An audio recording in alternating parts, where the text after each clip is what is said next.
Ei pessoal, penúltimo capítulo do livro Uma Vida com Propósitos, capítulo 39, Equilibrando sua vida. Portanto, vivam com o devido senso de responsabilidade, não como homens que não conhecem o significado da vida, mas como aqueles que o conhecem. Efésios 5,15. Não permitam que os erros dos ímpios levem vocês pelo caminho errado e façam vocês perderem o equilíbrio. 2 Pedro 3,17. Bem-aventurados os equilibrados, pois subsistirão mais do que todos. Uma das competições das Olimpíadas de Verão é o pentatlo. Ele é composto de 5 modalidades: tiro ao alvo, esgrima, equitação, corrida e natação. O objetivo do pentatlo é vencer todas as 5, e não apenas uma ou duas. Sua vida é um pentatlo com 5 propósitos que devem ser mantidos em equilíbrio. Esses propósitos foram praticados pelos primeiros cristãos em Atos 2, explicados por Paulo em Efésios 4 e exemplificados por Jesus em João 17, mas estão resumidos no grande mandamento e na grande comissão de Jesus. Essas 2 declarações resumem todo esse livro, os 5 propósitos de Deus para a sua vida. Primeiro, ame a Deus de todo o seu coração. Você foi planejado para o prazer de Deus, logo seu propósito é amar a Deus por meio da adoração. Segundo, ame ao próximo como a ti mesmo. Você foi formado para servir, então seu propósito é demonstrar amor pelas outras pessoas por meio do ministério. Terceiro, vão e façam discípulos. Você foi feito para uma missão, então seu propósito é partilhar a mensagem de Deus por meio da evangelização. Quarto, batize-os. Você foi formado para fazer parte da família de Deus. Então, seu propósito é se identificar com sua igreja por meio da comunhão. Quinto, ensine-os todas as coisas. Você foi criado para se tornar semelhante a Cristo. Então, seu propósito é amadurecer por meio do discipulado. Um dos compromissos sérios com o grande mandamento e a grande comissão fará de você um grande cristão. Manter os 5 propósitos em equilíbrio não é tarefa fácil. Todos tendemos a exagerar nos propósitos que nos despertam maiores paixões e negligenciar os outros. As igrejas fazem a mesma coisa, mas você pode manter sua vida equilibrada e firme no caminho, juntando-se a um pequeno grupo para prestar contas uns aos outros, avaliando regularmente sua saúde espiritual, registrando seu progresso em um diário pessoal e passando o que aprendeu para os outros grupos. Essas 4 atividades são importantes para um viver dirigido por um propósito. Se você prima por se manter no caminho certo, precisará desenvolver esses hábitos. Converse sobre o assunto com um companheiro espiritual ou em um grupo pequeno. A melhor maneira de assimilar as ideias desse livro é discuti-las com outras pessoas no ambiente de um grupo pequeno. A Bíblia diz: como ferro afia o ferro, da mesma maneira as pessoas podem ajudar a melhorar umas às outras. Aprendemos melhor em comunidade. Nossa mente fica mais aguçada e nossas convicções mais intensas por meio da conversa. Eu o exorto veementemente a juntar um pequeno grupo de amigos e formar um grupo de leitura de uma vida com propósitos, a fim de rever esses capítulos semanalmente. Vocês devem discutir as implicações e aplicações de cada capítulo. Devem perguntar: e daí? E agora? O que significa para mim, minha família e nossa igreja? O que vou fazer a respeito disso? Paulo disse: põe em prática o que vocês receberam e aprenderam. Um pequeno grupo de leitura proporciona muitos benefícios que não podem ser alcançados somente por um livro. Vocês podem dar e receber opiniões sobre o que estão aprendendo. Podem tratar de exemplos da vida real. Podem orar, incentivar e apoiar uns aos outros à medida que começarem a viver esses propósitos. Lembrem-se de que fomos feitos para crescer juntos e não separadamente. A Bíblia diz: encorajem uns aos outros e deem forças uns aos outros. Após terem completado este livro em grupo, você poderá pensar em examinar outros estudos para uma vida dirigida com propósitos. Também o encorajo a estudar a Bíblia individualmente. Registrei como notas ao fim do livro os mais de 1000 trechos da Bíblia utilizados nesse livro, para que você possa estudá-los em seu contexto. Visando a manter esses capítulos adequados à leitura diária, me foi impossível explicar o fascinante contexto da maioria dos versículos utilizados. Entretanto, a Bíblia foi feita para ser estudada por parágrafos, capítulos e até mesmo livros inteiros. O meu livro pode ajudá-lo a realizar estudos indutivos. Faça em si mesmo uma inspeção espiritual periódica. A melhor forma de equilibrar os 5 propósitos na sua vida é fazer uma avaliação periódica de si mesmo. Deus dá grande valor ao hábito da autoavaliação. Somos orientados pelo menos 5 vezes nas Escrituras a verificar e a examinar nossa saúde espiritual. A Bíblia diz: examinem-se para terem certeza de que estão firmes na fé. Não se desviem achando que tudo está garantido. Realizem em si mesmos exames regulares, testem-se. Se falharem no teste, façam algo a respeito. Para manter a saúde física, você precisa de exames regulares com o médico, para que possa avaliar seus sinais vitais, pressão sanguínea, temperatura, peso e assim por diante. Para a sua saúde espiritual, você precisa verificar regularmente os 5 sinais vitais da adoração, comunhão, crescimento do caráter, ministério e missão.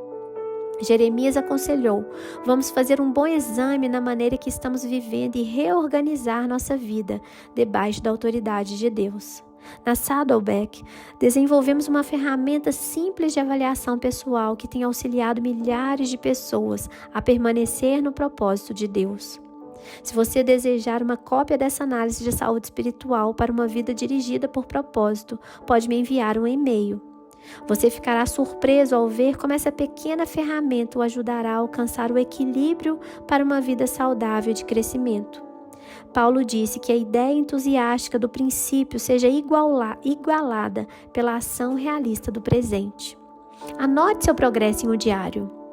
A melhor forma de consolidar seu progresso no cumprimento dos propósitos de Deus para a sua vida é manter um diário espiritual. Não se trata do registro de acontecimentos, mas de lições de vida que você não gostaria de esquecer. A Bíblia diz: por isso, é preciso que prestemos maior atenção ao que temos ouvido, para que jamais nos desviemos. Podemos nos lembrar do que registramos. Escrever ajuda a esclarecer o que Deus está fazendo na sua vida. Dawson Trotman costumava dizer: os pensamentos se desembaraçam quando passam pelos nossos dedos.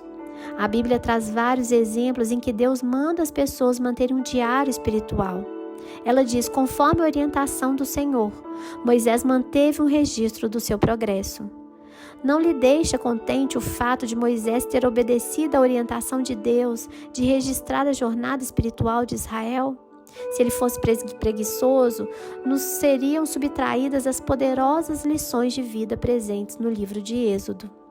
Embora seja improvável que meu diário espiritual seja tão amplamente lido como o de Moisés, ele ainda é importante. A Nova Versão Internacional diz: por ordem do Senhor, Moisés registrou as etapas da jornada deles.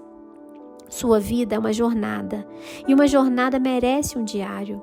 Espero que você escreva sobre as fases de sua jornada espiritual, ao ter uma vida dirigida por propósitos. Não anote apenas o que for agradável, tal qual fez Davi. Registre suas dúvidas, temores e lutas com Deus. Nossas maiores lições vêm do sofrimento, e a Bíblia diz que Deus mantém um registro de nossas lágrimas. Sempre que ocorrer um problema, lembre-se de que Deus os utiliza para cumprir todos os 5 propósitos para a sua vida.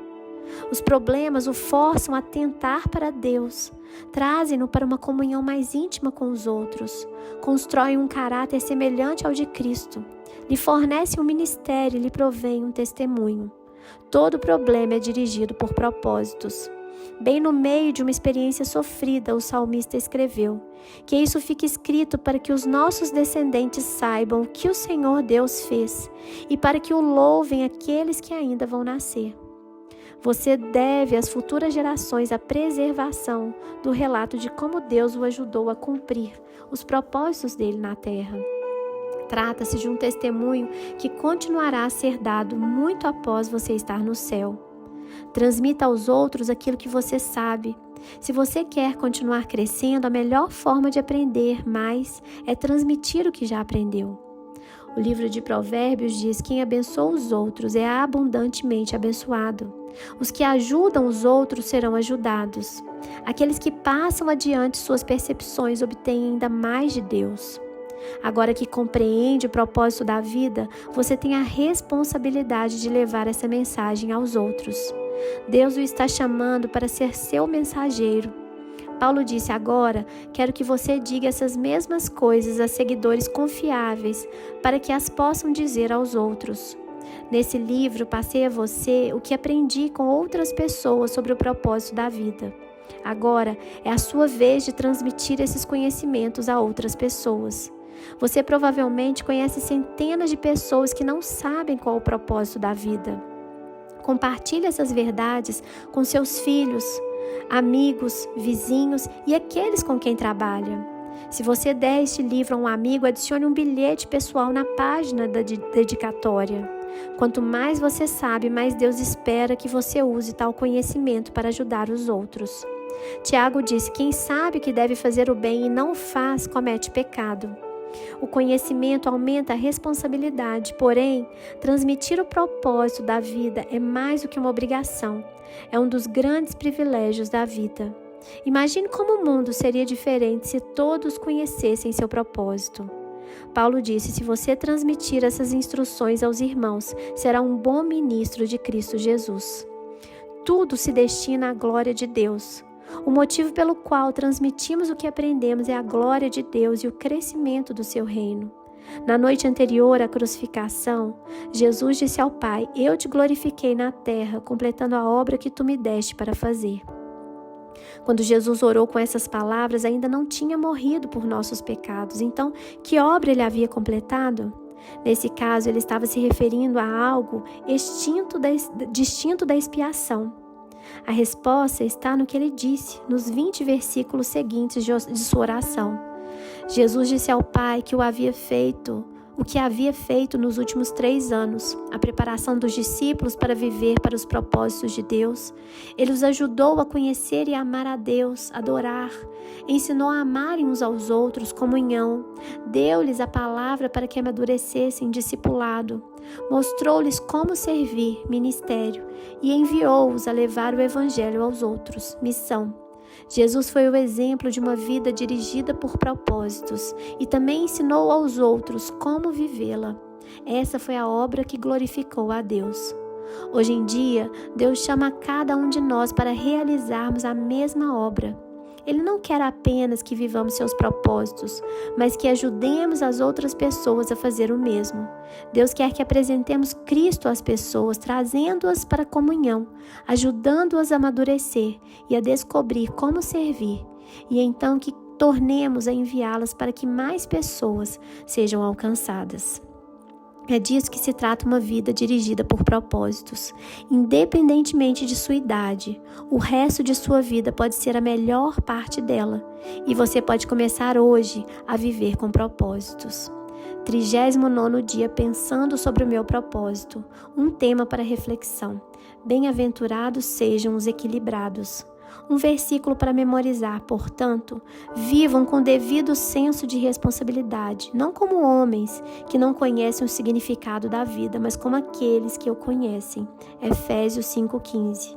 Uma pergunta para meditar: quais das 4 atividades vou iniciar para permanecer no caminho e equilibrar os 5 propósitos de Deus para a minha vida? Deus abençoe vocês e até o nosso último capítulo.